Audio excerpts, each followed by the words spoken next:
Okay ఓకేనా cut చేయొచ్చా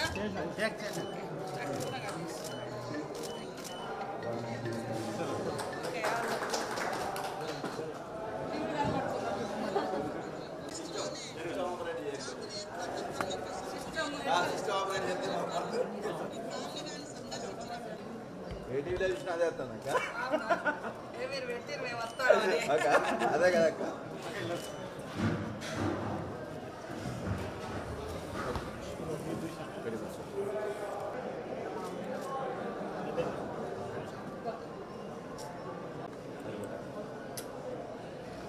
check చేసుకోండి ఓకే అక్క ఓకే అంత కష్టం మంచిగా చేయండి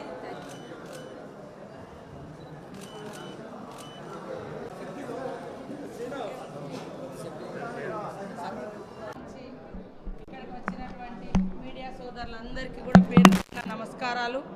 ఇది కాకుండా అంతా మీకు పోలీస్ పాసులు అవన్నీ ఇచ్చినాం. పోలీస్ అధికారులను కూడా ఇద్దరిని మీకు అలాట్ చేసినాం. వాళ్ళని కూడా ఈరోజు మీకు అటాచ్ చేస్తాం. వాళ్ళ నెంబరు ఒక మీ అధికారులు ఈరోజు దాదాపుగా 4 గంటల నుంచి మరి భక్తజనం నెత్తి మీద మూటలు పెట్టుకొని ఎడ్ల బండ్ల మీద బస్సులలో ప్రైవేట్ కార్లలో ప్రైవేట్ వెహికల్స్లలో పెద్ద ఎత్తున ఒక ప్రవాహం లాగా ఈ జాతర ప్రాంగణానికి చేరుకోవడాన్ని మేము స్వాగతిస్తూ ఉన్నాం, సంతోషిస్తూ ఉన్నాం.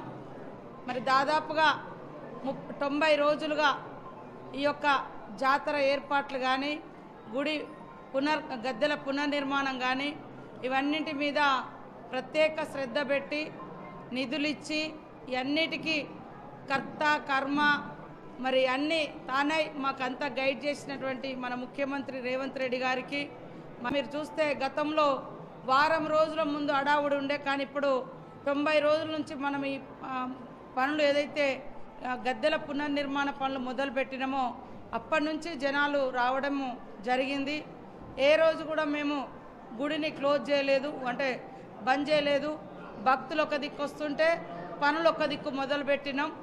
దీని మూలంగా కొంత ఈరోజు వరకు కూడా మేము ఇంకా సదురుకున్నప్పటికీ మేము అనుకున్న పద్ధతిలో ఇంకా కూడా చుట్టూ ప్రాంగణాలు కానీ అదేవిధంగా రాబోయే కాలంలో జంపన్న వాగు కానీ ఇంకా జంక్షన్స్ కానీ ఇవన్నీ కూడా జాతర అనంతరం ఇంకా బాగా చేయాలన్నటువంటి పట్టుదలతో మా టీం ఇక్కడ పనిచేస్తూ ఉంది.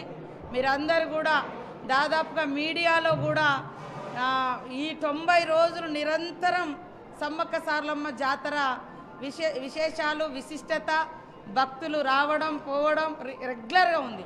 గతంలో అప్పుడు ఇప్పుడు ఉండేది, తర్వాత ఒక వారం ముందు ఉండేది.